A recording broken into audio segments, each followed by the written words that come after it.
Hello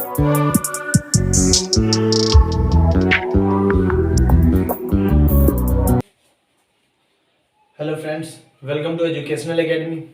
आज हम पढ़ेंगे ज्वालामुखी, वैल्केनिज्म। आज हम पढ़ेंगे ज्वालामुखी। अब देखो, ज्वालामुखी शब्द पढ़ने से पहले आपको पता होना चाहिए कि ज्वालामुखी निकलती कहाँ से, कि ज्वालामुखी जो है निकलती कहाँ से, उसके बारे में पढ़ेंगे। देखो, ज्वालामुखी की बात आई वैल्केनिज्म की, तो सबसे पहले देखो यहाँ डायरेक्ट ये प्लेट है। क्या है? देखो ये प्लेट है। क्या ये प्लेट है? ये प्लेट है, प्लेट, ठीक है, प्लेट, और ये भी प्लेट। इसको थोड़ा सा कर लो, ये भी प्लेट, ठीक है। ये सारे प्लेट है, और इसके ऊपर देखो, इसके ऊपर क्या हो रहा है? इसके ऊपर हमारा प्लेट के ऊपर महाद्वीप है। ये सारे महाद्वीप है, महाद्वीप है, महासागर वगैरह वगैरह जितने महासागर। इसको क्या बोलते हैं? इसको बोलते हैं लिथोस्फीयर। लिथोस्फीयर में स्फीयर। और इस वाले पार्ट को क्या बोलते हैं जो नीचे स्थित है? इस वाले पार्ट को क्या बोलते हैं? स्टीनोस्फीयर। क्या बोलते हैं? स्टीनोस्फीयर। जो उबलती हुई गर्म आग का मतलब मैग्मा है, ये है। ये क्या भाई? ये स्टीनोस्फीयर। स्टीनोस्फीयर क्या है? स्टीनोस्फीयर, लिथोस्फीयर, स्टीनोस्फीयर। प्लेट, ये प्लेट हमें पता है ये क्रस्ट है। क्रस्ट के जस्ट नीचे जो 35 किलोमीटर के नीचे पाए जाते हैं वो है स्टीनोस्फीयर। और जो क्रस्ट प्लेट के ऊपर होता है लिथोस्फीयर, जिसके अंदर नदियां हैं, तालाब है, पहाड़ है, चट्टान वगैरह वगैरह जो भी है। अब मैग्मा कहां से निकलता है? मैग्मा निकलती यही स्टीनोस्फीयर में। स्टीनो हमने कल लास्ट क्लास में हम बताए थे, स्टीनोस्फीयर में जो रेडियो एक्टिव एलिमेंट्स है वो आपस में क्रियाएं कर कर कोई एक ऐसा क्षेत्र होता है जो हॉट स्पॉट क्षेत्र होता है, क्षेत्र एरिया होती है हॉट स्पॉट, जो जहां पे अधिक से अधिक टेम्परेचर होता है। और वहां से जहां पे हाईएस्ट टेम्परेचर से जब ऑटोमेटिक किसी भी क्षेत्र पर्टिकुलर पार्ट को, चाहे एलिमेंट्स ले लो, कोई भी लोहा ले लो, अगर उसको हाईएस्ट डिग्री सेल्सियस टेम्परेचर में रख दो तो उस अपनी ठोस आकार से वो द्रव आकार में आ जाएगी। ठीक है, इसी प्रकार से यहाँ पे जितने कठोर पदार्थ है, यहाँ पे अगर यहाँ हाईएस्ट डिग्री टेम्परेचर है, जिस कारण कोई भी पदार्थ यहाँ पे आसानी से गलना प्रारंभ हो जाता है। गलने के कारण ये अब ऑटोमेटिक गर्म पदार्थ अब ठंडे की ओर जाएगी। अब एक गर्म पदार्थ ठंडे की ओर जाएगा और इसी को लावा के रूप में निर्मित होकर ये ऊपर निकलना प्रारंभ कर, जब ये कोशिश करती है तो ये मैग्मा प्लूम कहलाती है और ये बाहर आती है ना, इस टाइप से ये बाहर आती है सारे मैग्मा इस टाइप से। इतने बड़े हो जाते हैं कभी कभी जो मध्य महासागरीय कटक, मिड ओशन रीजन बताया था, मध्य महासागरीय कटक, जैसे जापान वगैरह आइलैंड है, जापान जो है ये भी मध्य महासागरीय कटक के इतने बड़े हो जाते हैं जो एक द्वीप की तरह विकसित हो जाते हैं। ठीक है ना। उसके बाद यहाँ पे जो निर्मित है, ये जहां पे आपको निर्मित मिल रहा है, ये क्या है? ये ज्वालामुखी से निर्मित पर्वत क्या है? ज्वालामुखी। क्या? ज्वालामुखी, ज्वालामुखी से निर्मित पर्वत, ये है ज्वालामुखी से निर्मित पर्वत। ठीक है ना, ये वाला पार्ट दोनों साइड में। अब देखो ये है, ये यहां से जो ये मैग्मा निकले, यहां पर इस वाले पार्ट को क्या बोलते हैं? इस वाले पार्ट को क्या बोलते हैं? Magma hearth. क्या बोलते हैं? Magma hearth. मैग्मा हर्थ क्या बोलते हैं? Magma hearth. ये मैग्मा हर्थ है। आपको पता है जब ज्वालामुखी यहां से निकलेगी और निकलने के बाद ये वाली पार्ट को क्या, जब ज्वालामुखी और ये लिथोस्फीयर से पहुंचने से पहले जब ये इधर उधर जाके ये जब इस टाइप में झिल्लीदार टाइप में बनाती है और यहाँ पे जो पर्वत और ये जम जाती है, उसको बोलते हैं ग्रेनाइट। ग्रेनाइट। और जो बाहर निकल के स्टीनोस्फीयर में जाके फिर वो बाहर निकल के जो जमती है उसको बोलते हैं ग्रेनाइट, बेसाल्ट। बेसाल्ट की चट्टान, बेसाल्ट इस टाइप से। ठीक है, ये ज्वालामुखी कहां से निकलती है? वो क्रस्ट के जो नीचे जो उबलती हुई मैग्मा का क्षेत्र जिसको स्टीनोस्फीयर बोलते हैं, स्टीनोस्फीयर से निकलती है। स्टीनोस्फीयर में क्या हो रहा है? एक मतलब रेडियो एक्टिव एलिमेंट्स अपन के कारण वहां से मैग्मा तरल के रूप में वो बाहर निकलने की कोशिश करती है और प्लेट को फाड़ते हुए बाहर निकल जाती है। कल भी बता दिए वाला पार्ट को, ये क्या बोलते हैं, वैली, मीडियन वैली है, ठीक है ना। बाद में जो है ये आपको समझ में आ गया, ठीक है। यहाँ ये आप मैंने समझाया कि ये ज्वालामुखी के बारे में। अब ज्वालामुखी में जो सबसे ज्यादा निकलते हैं, ज्वालामुखी में सबसे ज्यादा कौन सी गैस निकलती है, इसके बारे में देखते हैं। ज्वालामुखी में सबसे ज्यादा जो गैस निकलती है क्या है, ज्वालामुखी, ये आपको समझ गया स्ट्रक्चर, जो ज्वालामुखी कैसे निकलती है, क्या इसका नाम है, कि इससे क्या निर्मित हो रही है। ये ज्वालामुखी, ये इससे पहले ग्रेनाइट बोलते हैं, उसके बाद ये जब वो लिथोस्फीयर में रहती है, स्टेनोस्फीयर, उसको अब वहां पे जम जाए तो ग्रेनाइट होती है, और जब बाहर निकल के लिथोस्फीयर स्टेनोस्फीयर में जाके जमती है उसे बेसाल्ट बोलते हैं, बेसाल्टी चट्टान है, ठीक है ना। अब आते हैं इसको, ये इससे क्या सबसे ज्यादा क्या निकलती है, तो इससे देखते हैं इससे सबसे ज्यादा क्या निकलते हैं। इस बार ये ज्वालामुखी सबसे ज्यादा निकलने वाली चीज होती है क्या है, तो ज्वालामुखी से सबसे ज्यादा निकलती है जलवाष्प। ज्वालामुखी से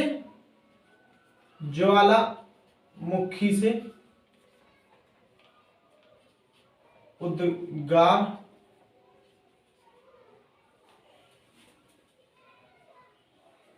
ज्वालामुखी से निकलने वाली पदार्थ, देखो ये तो ज्वालामुखी हम पढ़ ली कैसे निकलती है स्टेनोस्फीयर से, तो भाई इससे निकलती क्या है, देखो इसमें क्या, इसमें निकलती क्या है, इसमें सबसे ज्यादा अगर मात्रा माना जाए तो जलवाष्प, क्या निकलता है, जलवाष्प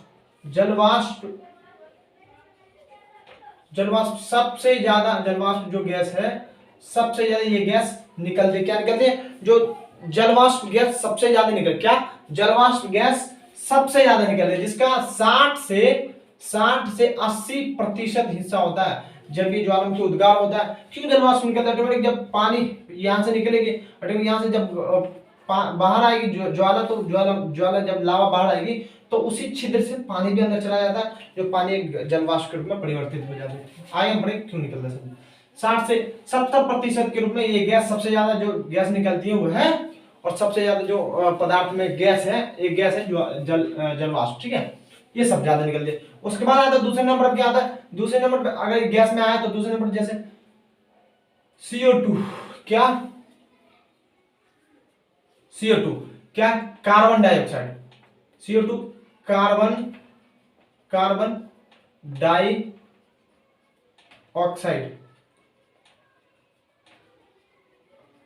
कार्बन डाइऑक्साइड सबसे ज्यादा उसके बाद निकलता है। उसके बाद गैस में SO2 क्या है, SO2 सल्फर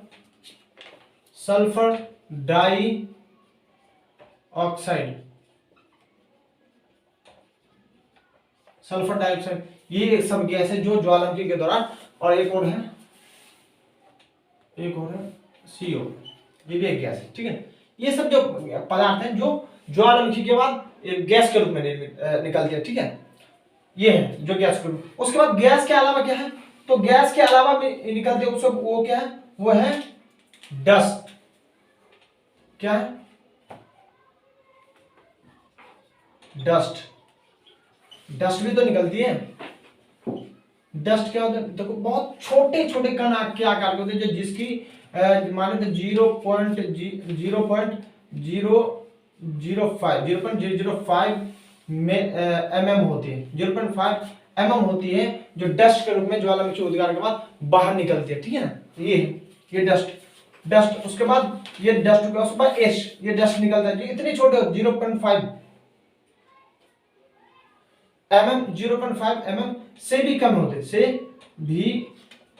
कम होती है, ठीक है। इतना आपको समझ में आना। देखो हमने क्या पढ़ा, ज्वालामुखी पढ़ी, ज्वालामुखी कहां से निकले, ऑटोमेटिक जहां से निकलेगी, निकलने के बाद वो अपने साथ जो जलवाष्प सबसे ज्यादा छोड़ेगी, क्योंकि पानी उसके अंदर में एंटर करेगी ना। देखो ज्वालामुखी कहां निकलता है, सब ज्यादा अगर माना जाए तो स्थलीय सीमा के अपेक्षाकृत समुद्री सीमा, मतलब समुद्री क्षेत्र में ज्यादा निकलती, क्योंकि समुद्री क्षेत्र में क्रस्ट की जो मोटाई है छोटी पतली है, जिस कारण आसानी से ज्वालामुखी आराम से प्रेशर लगा के वो तोड़, उसकी प्लेट को तोड़ के आराम से ऊपर निकल जाती है, ठीक है ना, आसानी से ऊपर निकल जाती है, जिस कारण ज्वालामुखी आ जाता है, ठीक है ना, ये प्लेट। इतना पढ़ लिए क्या 0.05 mm से भी कम होते हैं डस्ट पार्टिकुलर जो होते हैं, डस्ट पार्टिकल बहुत छोटे कण होते हैं। इसके बाद अगर इससे थोड़ा बड़े पार्ट में देखा जाए, इससे बड़े पार्ट में होता है डस्ट के बाद एश होता है, एश, एश जानते, एश, एश, एश क्या, एश राख, राख, एश क्या, राख, राख जो है, राख का अगर आंकड़ा लगा तो ये 0.05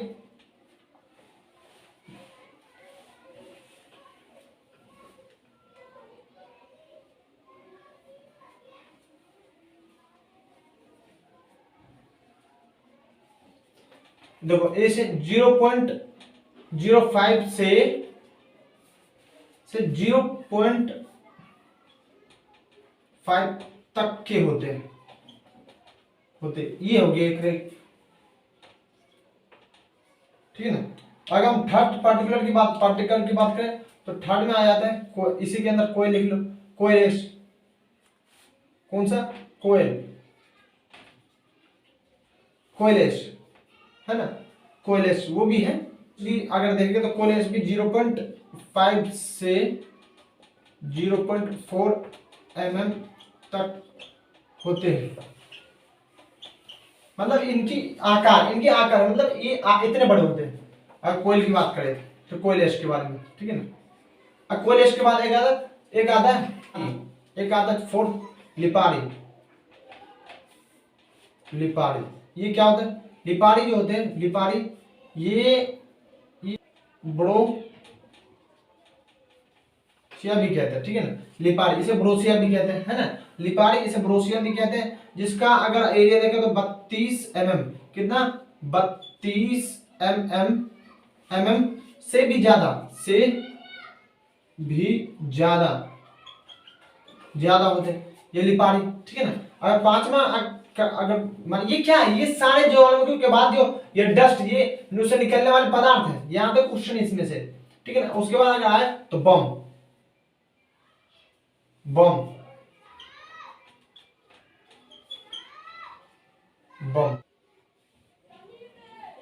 तो ये बम 32 कितने, 32 mm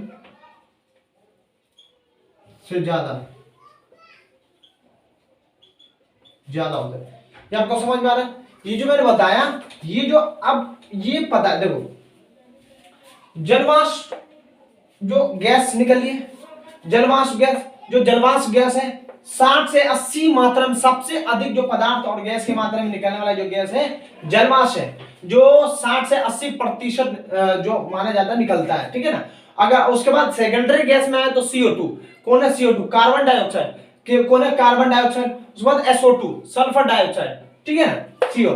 तो ये गैस की मात्रा में देखा तो जलवाष्प, और इन सबों से देखा जाए तो इनमें सबसे ज्यादा जलवाष्प निकलती है, जो 60 से 80% उनके मात्रा में निकलते हैं, ठीक है। ये निकलते हैं जो पदार्थ निकलते हैं, जो सबसे ज्वालामुखी में निकलते हैं। उसके बाद डस्ट, धूलकण की बात करें तो धूलकण जो होते इतने छोटे पार्टिकुलर होते हैं, इतने छोटे पार्टिकल होते हैं जो 0.05 mm से भी कम होते हैं, इतने मतलब छोटे होते हैं, 0.05 mm से भी कम होते हैं। वो जब अर्थ के ऊपर आएगी, लिथोस्फीयर से जब एटमॉस्फेयर में आएगी, और फिर यहाँ पे तो कैसे जमता, फिर आगे जमने के बाद जब स्थलीय भाग पे क्या अगर जम जाए तो उसको क्या कौन सी आकृति बना देती है, और जब समुद्री भाग जो ओशियन क्षेत्र में जमे तो वो क्या आकृति बना दे, देखते हैं। अब एश राख, अब ये राख से भी छोटे होते हैं डस्ट। राख की बात करें, राख 0.05 से 0.5 तक की होते हैं, जो राख होते हैं उससे बड़े होते हैं। डस्ट पार्टिकुलर की बात करें तो डस्ट पार्टिकुलर से बड़े होते हैं राख बड़े होते हैं, किससे, डस्ट पार्टिकल किससे बड़े होते हैं, राख, ठीक है ना। ये तो 0.05 से 0.5 तक के होते हैं। फिर कोयल रेस, जो जलने के बाद जो कोयला की एश होती है, ठीक है ना, कोयले की राख, वो 0.5 से 0.4 तक के, 0.5 से 0.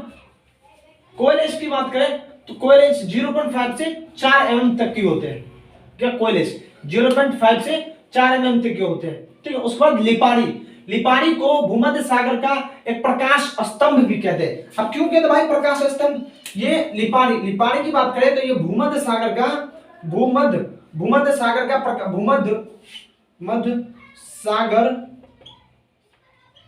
प्रकाश स्तंभ,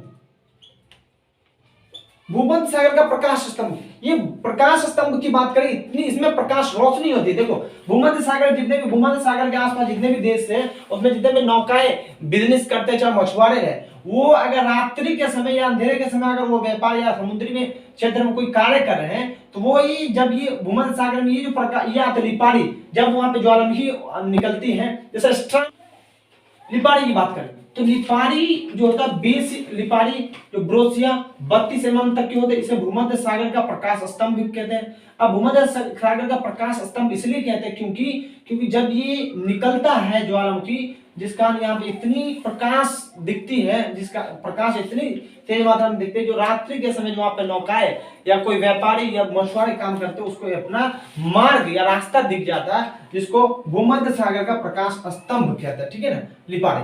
फिर अब आता बम। ये सब क्या है? ज्वालामुखी के बाद से निकलते हैं, ज्वालामुखी से निर्मित बम। ये 32 mm से भी ज्यादा होते हैं। क्या है? बम 32 mm से भी ज्यादा होते हैं। क्यों? कौन सा? 32 mm से भी ज्यादा होते हैं बम, 32 mm से भी ज्यादा होते हैं। देखो, है ना? तो ये बात। अब हम पढ़ेंगे, ये तो ज्वालामुखी से निकल, अब हम पढ़ते हैं ज्वालामुखी के कितने प्रकार में बांटा गया ज्वालामुखी को। ज्वालामुखी के जो लावा है वो कितने आधार पर बांटा गया है उसको देखते हैं। ठीक है ना, ये तो हमने पढ़ लिया।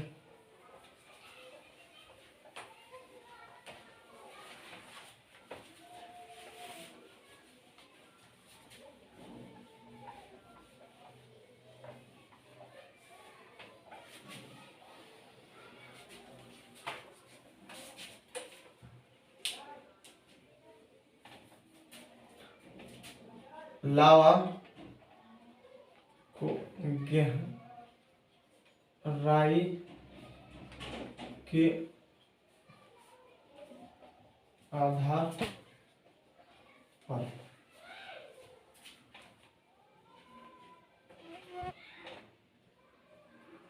लावा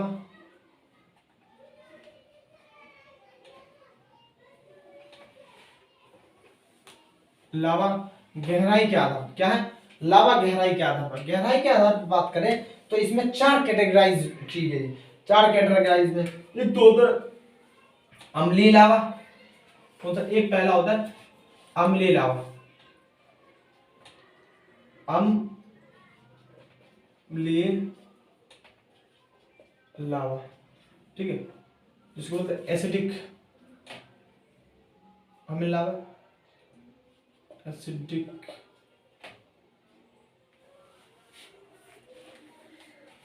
एसिडिक।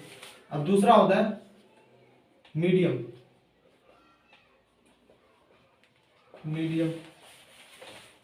ठीक है। तीसरा होता है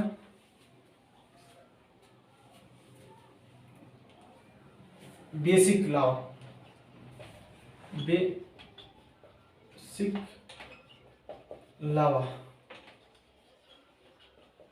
बेसिक लावा। ठीक है। फोर्थ होता है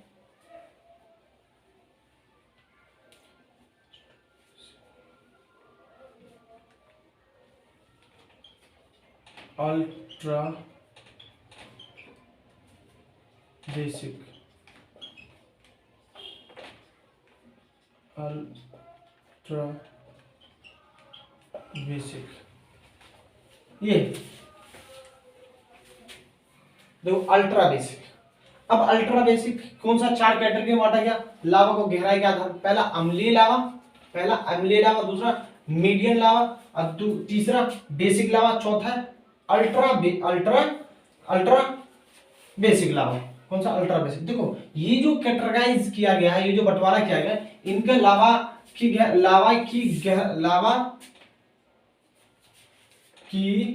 गहराई क्या? लावा की गहराई के आधार पर कैटेगराइज किया गया। पहला अम्लीय लावा, मीडियम लावा और बेसिक और अल्ट्रा बेसिक। अब पहले पढ़ते हैं अम्लीय लावा के बारे में। अम्लीय लावा है क्या, देखो क्या है अम्लीय लावा। अम्लीय लावा, अम्लीय लावा की बात करें, एसिडिक लावा के बारे में बात करें तो एसिडिक लावा में सबसे पहले ध्यान देने की बात है, ये लावा में सिलिका की मात्रा कम होती है। किसकी, सिलिका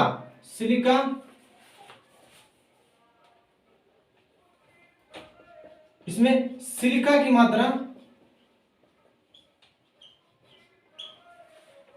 इसमें सिलिका की मात्रा ज्यादा होती है।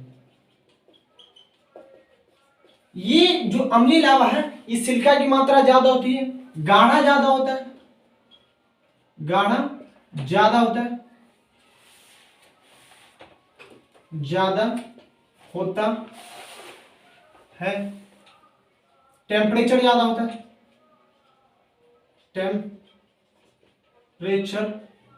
ज्यादा, ठीक है, टेम्परेचर ज्यादा, टेम्परेचर कम होता है, इसमें टेम्परेचर जो है ना कम होता है, ठीक है, इसमें टेम्परेचर जो है कम होता है। और ये देखो सिलिका की मात्रा ज्यादा होने के कारण ये चिपचिपा होता है। क्या होता है, चिपचिपा होता है, चिपचिपा होता है।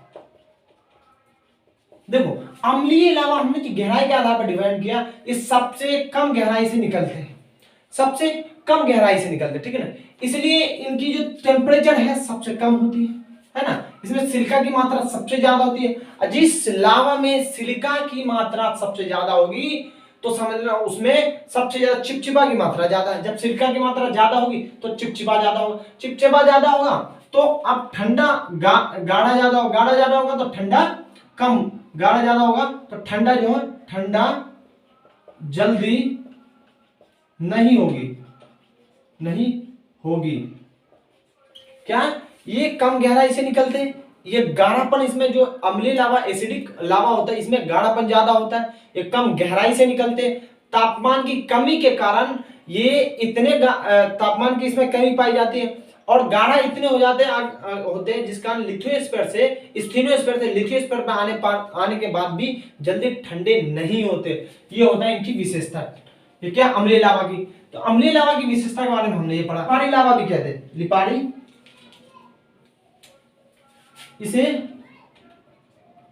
इसे हमने पढ़ा था, इसे लिपाड़ी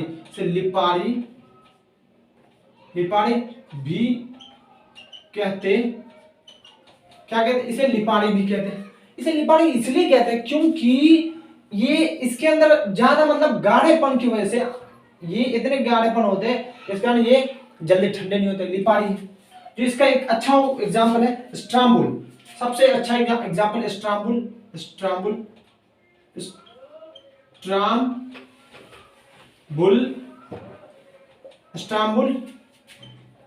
आइलैंड, स्ट्राम्बुल आइलैंड जो भूमध्य सागर इटली के पास भूमध्य सागर के पास स्थित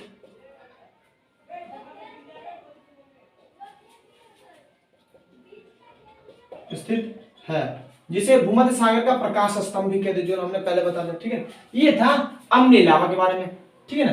अब आता है मीडियम लावा। मीडियम लावा क्या कहता है, देखो इसके बारे में समझते हैं मीडियम लावा के बारे में।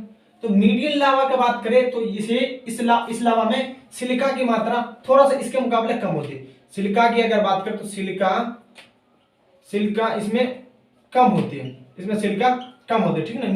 मीडियम लावा के बारे में सिलिका की मात्रा कम होती है ना, और ना ही ज्यादा क्षारीय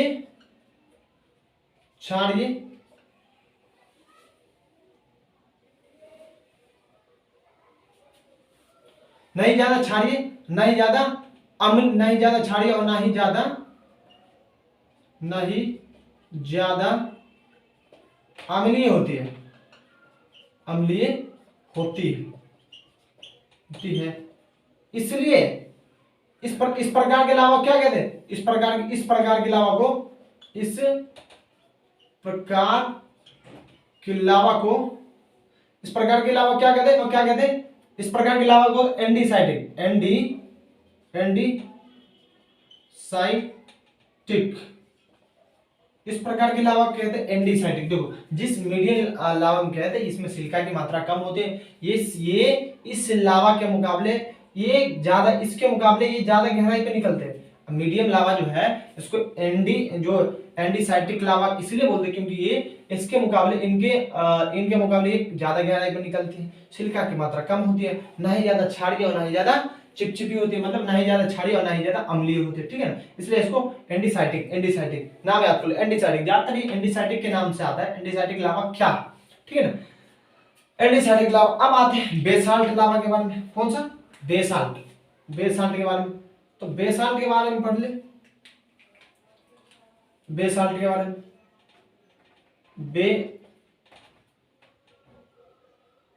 बेसाल्ट बोलता बेसिक लावा, थर्ड बेसिक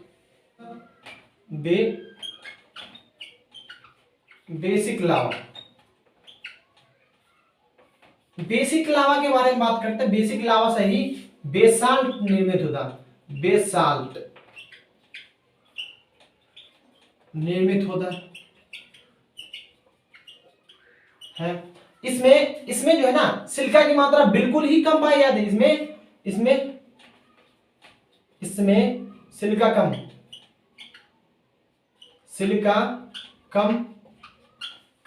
ठीक है ना, तापमान ज्यादा होता है, टेम्परेचर ज्यादा होती है, टेम्परेचर ज्यादा, इस प्रकार के लावा में टेम्परेचर ज्यादा होगा, है ना, ज्यादा गहराई से निकलते, ज्यादा गहराई, है ना, और इनमें चिपचिपापन कम और गाढ़ा कम होगा, गाढ़ा कम होते हैं, ठीक है। इस प्रकार कौन सा लावा, बेसिक लावा से बेसाल्ट निर्मित होता है, बेसाल्ट निर्मित होता है, इसमें सिलिका की मात्रा कम होती है, ये टेम्परेचर इनके मुकाबले ज्यादा होते हैं, ज्यादा गहराई से निकलते हैं, कम गाढ़ा कम होता है, ठीक है ना, इसमें, और ये बस ये इसकी विशेषता। और इसे पैथिक लावा, इसे पैथिक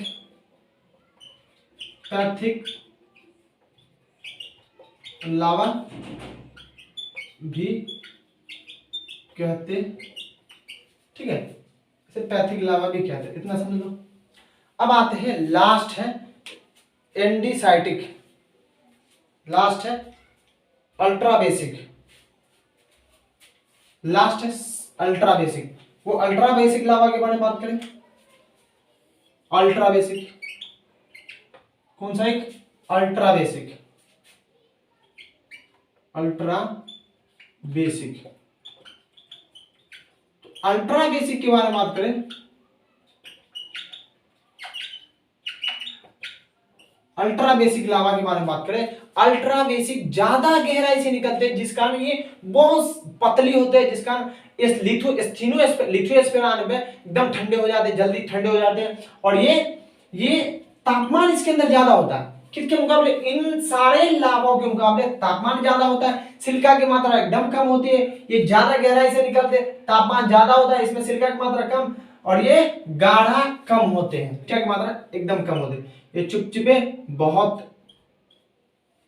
कम होते हैं, पानी की तरह होता है, जिसका आसानी से ठंडे हो जाते हैं। तो हमने पढ़ लिया लावा के गहराई के आधार पर चार प्रकार बांटा गया, एक तो अम्लीय लावा, एक अम्लीय लावा पढ़े थे, जो एसिडिक लावा एक पढ़े थे, जो एंडीसाइटिक लावा, ठीक है ना, एंडीसाइटिक लावा में, ठीक है, एक पढ़े थे बेसिक जो बेसाल्ट आते हैं, एक अल्ट्रा बेसिक और अल्ट्रा बेसिक।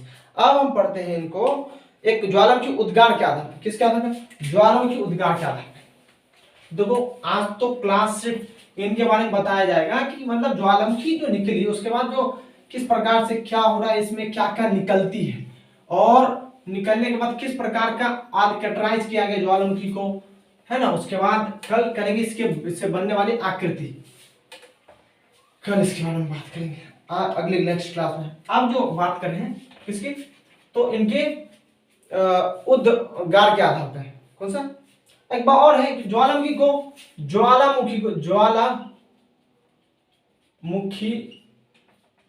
को पृथ्वी का सेफ्टी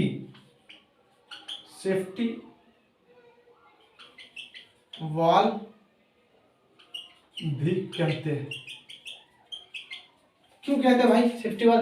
क्योंकि ज्वालामुखी जो अर्थ के नीचे अलग उबलती हुई मैग्मा है, जिसके अंदर हाई टेम्परेचर, हाई डेंसिटी और हाई प्रेशर के कारण ये इन मैग्मा के जरिए इसके अंदर से प्रेशर और टेम्परेचर निकलता है, जिसका ये आसानी से अपने समय अनुसार पृथ्वी के जो अंतर्जा का जितने भी गहरे में टेम्परेचर और प्रेशर है वो आराम से अपना जो रिलीज करते रहे, हीट अपना रिलीज करते रहते हैं, जिस कारण ये पृथ्वी, अगर ऐसा नहीं होगा तो जितने भी क्रस्ट है, ये क्रस्ट एक बार एक समय ऐसा आ जाएगा एकदम मतलब नहीं निकलने लगेगा, तो एकदम क्रस्ट फटेगा और सारा पृथ्वी का वो प्रॉपर्टी विनाश हो जाएगी, ठीक है ना, और जो क्रस्ट है विनाश हो जाएगी। इसलिए पृथ्वी का ये सेफ्टी वाल है, ज्वालामुखी एक सेफ्टी वाल की तरह काम करते हैं। कौन सा?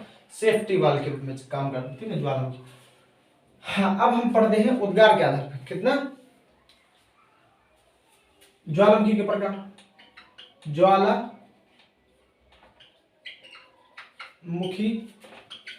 के प्रकार उद्गार के आधार पर, किसके आधार पर? उद्गार के आधार पर अगर बात करें तो दो है।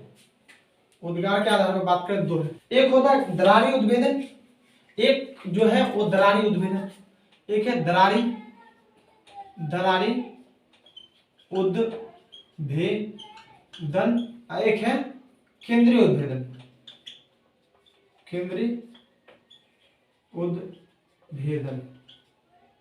दरारी उद्भेदन और केंद्रीय उद्भेदन। जो दरारी उद्भेदन में देखो, अब सबसे पहले बात ये यहाँ से इधर से कैसे ज्वालामुखी निकलती है, देखो अब कोई भी ऑटोमेटिक ध्यान से देखो ज्वालामुखी कैसे निकलती है। यहाँ पे ज्वालामुखी यहाँ पे कैसे निकलेगी? जब दरारी कब आता है, तो दरार जहाँ पे उत्पन्न होगा जब प्लेटें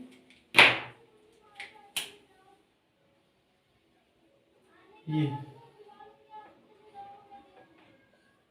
जब प्लेट एक दूसरे के विपरीत दिशा में घसकती है, जब प्लेट एक दूसरे के विपरीत दिशा में गति करती है, तो इस जो अपसारी गति, जो मैं बोल रहा हूँ अपसारी गति के कारण ये दरारी उद्भेदन होता है। जब आसानी से जब देखती है प्लेट, जब ज्वालामुखी देखती है जहाँ पे कमजोर प्लेट है, जहाँ पे दरार दिखता है वहीं से ज्वालामुखी निकलना प्रारंभ कर देती है। ऐसे दरार दिखती है वहीं से ज्वालामुखी निकलना प्रारंभ हो जाता है, ठीक है ना, इस टाइप से ज्वालामुखी निकलता है। तो यहाँ से क्या दरारी उद्भेदन के जरिए ज्वालामुखी निकलेगी, ठीक है, इस टाइप से ज्वालामुखी निकलती है। तो ये क्या दरारी उद्भेदन कब? जहां जिस क्षेत्र पे दरार पैदा होगा, दरार होगी, कभी वहां पे ज्वालामुखी निकला होगा, इस कारण कमजोर मिली और वहां से ज्वालामुखी निकलना प्रारंभ हो गया, इसको भी दरारी उद्भेदन है ना। ये जैसे अपसारी सीमा पे होती है, सीमा, ये अक्सर यहाँ ये वाले जो दरारी उद्भेदन वाले ज्वालामुखी कहाँ है? अटलांटिक महासागर, हिंद महासागर, ठीक है ना, हिंद महासागर, अटलांटिक महासागर, हिंद महासागर, इस टाइप में देखिए। और केंद्रीय उद्भेदन की बात करें, केंद्रीय उद्भेदन, तो केंद्रीय उद्भेदन में क्या होता है? दोनों तरफ से प्लेटें आपस में पास आते हैं, दोनों साइड से प्लेटें आपस में गति करती हैं। जब ये गति करते तो एक प्लेट नीचे आ जाती है, एक प्लेट नीचे आ जाती है, ठीक है, एक प्लेट नीचे आ जाती है, एक प्लेट नीचे आ, जिस कारण जब ये प्लेट नीचे आती है, तो प्लेट जब नीचे आती है ऑटोमेटिक पानी भी नीचे आता है, पानी नीचे आकर छिद्र हो जाता है, छिद्र होने के बाद यहाँ पे अगर ये कभी भी कमजोर ही बन जाती है, कोई ठोस नहीं बनता, इस वाले एरिया को कमजोर बनता है, जिस कारण ये अगर एकदम तेजी से एकदम ब्लास्ट करेगी ज्वालामुखी, जिस कारण बहुत ऊपर तक ब्लास्ट होती है और ये प्लेट को, ये तोड़ती हुई प्लेट को, ये जो है बेनी ऑफ जोन जो बोले थे, इस वाले क्षेत्र को तोड़ते हुए यहाँ पे ज्वालामुखी उद्गार होगा और ये प्लेट को, क्रस्ट की प्लेट को तोड़ देगी, है ना, ये प्लेट को तोड़ देगी, जिसका ये क्या केंद्रीय उद्भेदन हो रहा है ना। ये अभिसरण, अभिसारी सीमा पे होती है। ये अक्सर कहाँ होता है? ये होता है प्रशांत महासागर, प्रशांत प्लेट में, जिसको रिंग ऑफ फायर बोलते हैं, रिंग ऑफ फायर, फायर, ठीक है, रिंग ऑफ फायर, ठीक है ना, रिंग ऑफ फायर जो प्रशांत महासागर के तट के जितने भी देश हैं उसमें ऐसा ज्वालामुखी आता है इस स्टेप्स के, ठीक है ना। ये है उद्गार के आधार पर। अब आता है प्रकृति के आधार पे। अगर देखें प्रकृति के आधार पर, वो देखते हैं प्रकृति के आधार।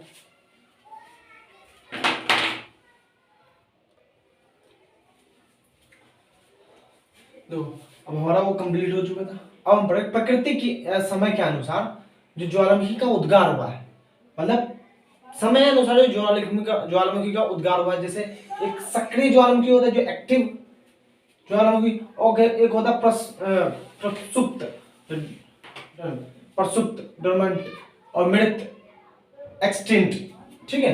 ये ज्वालामुखी तीन प्रकार के ज्वालामुखी है जो समय अनुसार अपना उद्गार करते हैं। जैसे एक सक्रिय ज्वालामुखी की बात करें तो सक्रिय ज्वालामुखी का ये रीजन होता है जो ज्वालामुखी लगातार अभी सक्रिय है, मतलब अपना उद्गार लगातार दे रही है ना। जो अभी एक्टिव है जो ज्वालामुखी, वह ज्वालामुखी जो लगातार मैग्मा उद्गार हो रहा है, उद्गार होती है ना। जहां पे सक्रिय जो अभी लगातार मैग्मा उद्गार हो रहा है उस ज्वालामुखी को सक्रिय ज्वालामुखी कहते हैं। एग्जाम्पल के रूप में किलामू एक ज्वालामुखी बहुत अच्छा एग्जाम्पल है, सबसे बड़ा एग्जाम्पल देखा जाए किलामू जो अलास्का में है, हवाई द्वीप सबसे बड़ा उदाहरण है उसका। किलामू ज्वालामुखी हवाई द्वीप उससे निर्मित, हवाई द्वीप जो एक द्वीप निर्मित है, हवाई द्वीप जो अलास्का यूएसए के अंदर है। अलास्का जो किलामू हवाई द्वीप है जो अलास्का यूएसए के अंदर है। किसका जो ये एग्जाम्पल है सक्रिय ज्वालामुखी, किसका सक्रिय ज्वालामुखी का एग्जाम्पल है अलास्का जो यूएसए के अंदर है। अब दूसरा आता है स्ट्राम्बोल तो स्ट्राम्बोल ज्वालामुखी है। स्ट्राम्बोल ज्वालामुखी ये है भूमध्य सागर में इटली के पास है। कहां पे? भूमध्य सागर में इटली के पास है। कहां पे? भूमध्य सागर में इटली के पास है। जो सक्रिय ज्वालामुखी है इसको हम प्रकाश स्तंभ भी बोलते हैं। किसका? भूमध्य सागर का प्रकाश स्तंभ भी बोलता है। क्यों बोलते हैं मैंने लास्ट बता दिया था, क्योंकि यहाँ पे मतलब जब ज्वालामुखी का उद्गार होता है एकदम रोशनी प्रकाश की तरह दिखती है, ठीक है ना। ये है दूसरा एग्जांपल। तीसरा अगर देखें तो कोटापैक्सी, जो कोटापैक्सी है इक्वाडोर में, कोटापैक्सी इक्वाडोर साउथ अमेरिका में, इक्वाडोर पेरू के ऊपर, इक्वाडोर साउथ अमेरिका में, पेरू के जस्ट ऊपर है इक्वाडोर जो साउथ अमेरिका में है। कोटापैक्सी जो सबसे ऊंचा सक्रिय ज्वालामुखी जो मानी जाती है, सबसे ऊंचा लगातार ऊंचाई पे बैठ रही है जो सक्रिय ज्वालामुखी, ठीक है ना। इक्वाडोर पे क्या सबसे ऊंचा है सक्रिय ज्वालामुखी, ठीक है, कोटापैक्सी, ठीक है ना। और है कोटापैक्सी के बाद आता है ओजस डेल्स लाडो, ठीक है ना, साउथ अमेरिका में ओजस डेल्स लाडो।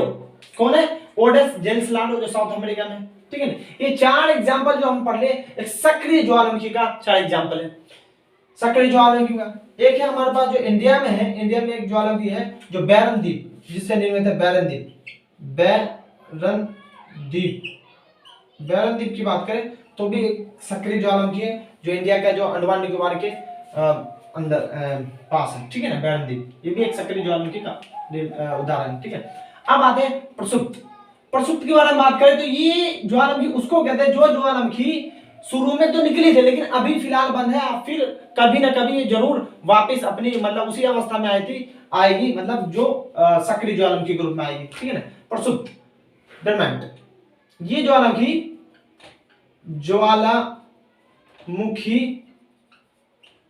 बंद है, ठीक है ना। जैसे विश्ववियत भूमध्य सागर है ना, ये विश्ववियत ज्वालामुखी है जो भूमध्य सागर के पास स्थित है। ये ज्वालामुखी जो एक समय में मतलब सक्रिय हुआ करती थी, अभी फिलहाल ये मतलब यहां से ज्वालामुखी नहीं निकलती। एक है नारकोंडम जो बंगाल की खाड़ी में स्थित है। नारकोंडम की बात हो रही है जो बंगाल की खाड़ी में स्थित है, ठीक है ना, बंगाल की खाड़ी में नारकोंडम बंगाल की खाड़ी में। एक है किलिमंजारो जो अफ्रीका में, ठीक है। ये तीन जो एग्जांपल हमने देख लिए, ये प्रसुप्त डोरमेंट जो ज्वालामुखी ये है डोरमेंट वोल्केनिक उसके उदाहरण है ये प्रसुप्त के, ठीक है ना। ये ज्वालामुखी एक समय में निकला करती थी, अभी फिलहाल बंद है। ऐसी ज्वालामुखी को प्रसुप्त ज्वालामुखी कहते हैं, ठीक है ना।